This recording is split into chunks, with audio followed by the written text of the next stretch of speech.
Salut tout le monde, j'espère que vous allez bien. Cette vidéo va vous présenter une archère avec un obus extraordinaire qu'on a surnommé E.T. J'ai nommé Chantal Porte. Elle a commencé le tir à l'arc à 44 ans et est devenue seulement au bout de 3 ans de tir à l'arc championne du monde pour ensuite enchaîner pendant 11 années des championnats internationaux, que ce soit en campagne ou en 3D. Je vous laisse la découvrir dans cette vidéo et je vous dis à une prochaine fois.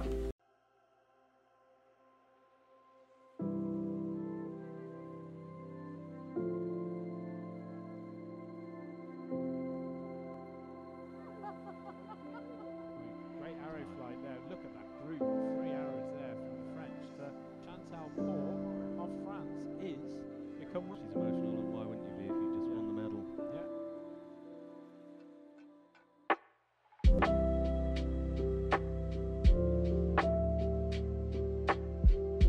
Yeah. Bonjour, merci Charlotte pour cette interview.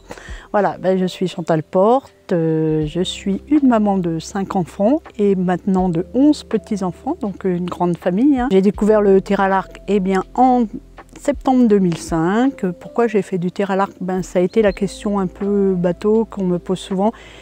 J'ai toujours eu envie de faire du tir à l'arc et avec les enfants, j'ai commencé, quand ils ont commencé à quitter le nid, et voilà, j'ai eu le temps et on a commencé tous les deux avec mon mari et Dominique, que tout le monde connaît en tant que plutôt photographe que archer, mais on a commencé tous les deux en même temps dans le club de Montlouis-sur-Loire.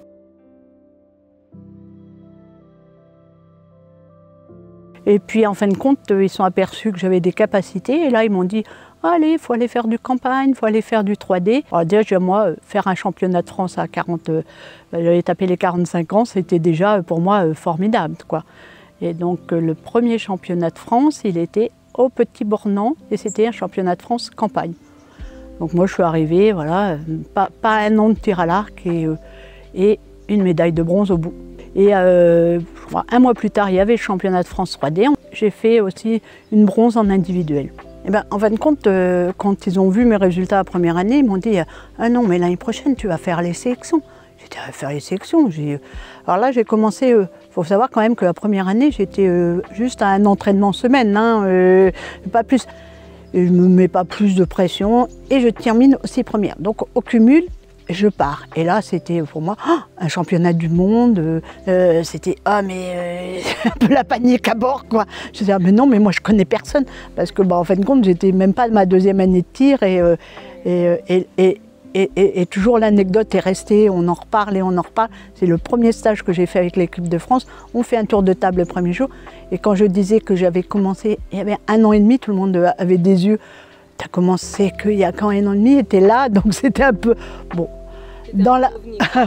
on m'appelait dans le département, il y avait des titres, c'était E.T., l'extraterrestre. Voilà, un peu l'extraterrestre du tir à l'arc.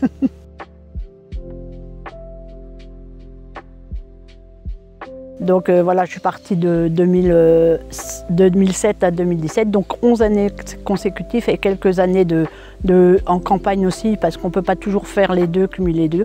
Et j'ai fait aussi ce qu'on appelle les petits Jeux olympiques, c'est les Jeux mondiaux, j'en ai fait 2 à Cali et en Pologne.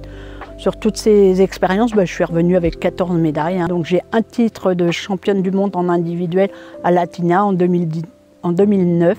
Donc voilà, si on compte bien, 3 ans de tir, 2009. Et je suis arrivée en Italie, alors là, très forte. Je crois que tout pouvait passer. J'avais voilà, le geste qu'on adore ou qui glisse tout seul.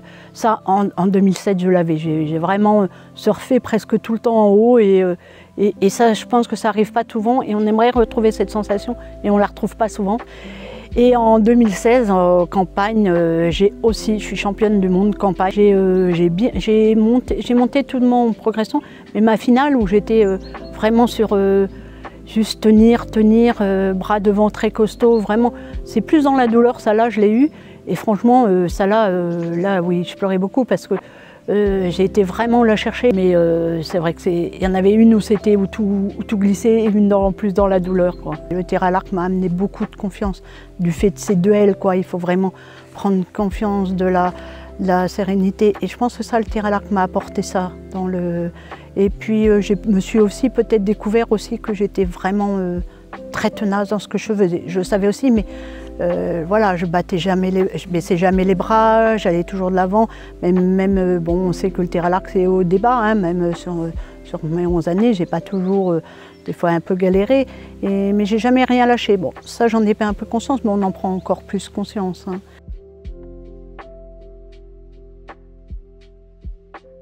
Oui, ben, je pense que c'est ça, hein, c'est de dire, eh ben, on lâche pas. C'est aussi les gens les gens que j'avais autour de moi, on a parlé déjà de Dominique, mais mon mari, il est toujours venu à toutes mes compétitions internationales. Et lui, à force de me voir tirer, il connaissait mon tir. Et donc j'avais aussi la personne de ma vie avec moi, mais c'était mon œil quelque part. C'était ma caméra, lui, sans qu'il soit mon entraîneur, il était mon œil. Voilà. Et oui, on a toujours, je pense que je ne connais pas d'archers qui n'ont pas des hauts et des bas. Hein, et c'est le fait d'accepter d'être en bas pour pouvoir rebondir, quoi. Il faut l'accepter de temps en temps d'être à bas, mais il faut essayer de trouver les bonnes personnes qui peuvent t'encadrer, quoi. Et on nous dit beaucoup de choses et il faut savoir faire le tri, mais je pense qu'il faut toujours écouter et savoir faire le tri.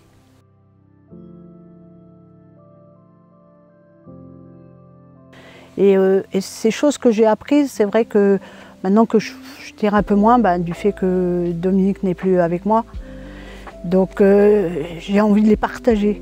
Donc le partage, voilà, je me suis entrée dans la formation entraîneur fédéral pour prendre des petits jeunes en charge et j'aime beaucoup repartager. J'ai toujours l'esprit famille avec ma grande famille et les familles sont dans le partage, donc je pense que j'ai toujours été dans ce partage et j'ai envie d'y rester. Tous les ans, ça peut changer, hein.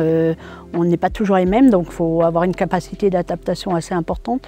Mais c'est des super moments, c'est des liens qui restent toujours et encore maintenant. Ça apporte beaucoup, hein. Pour moi, je dis toujours, le tir à l'arc, c'est une grande famille. Et moi, j'ai une grande famille, mais j'ai ma famille personnelle et ma famille du tir à l'arc. Donc j'ai 2 grandes familles et ça me va très bien. Voilà, c'était la présentation de Chantal. J'espère que cette vidéo vous aura plu et vous aura inspiré autant que moi et que vous auriez appris quelque chose, notamment de cette archère et de sa vision. Dites-moi dans les commentaires si ce type de contenu vous a plu, quel type d'archer vous voudriez voir par la suite et je vous dis à la prochaine fois.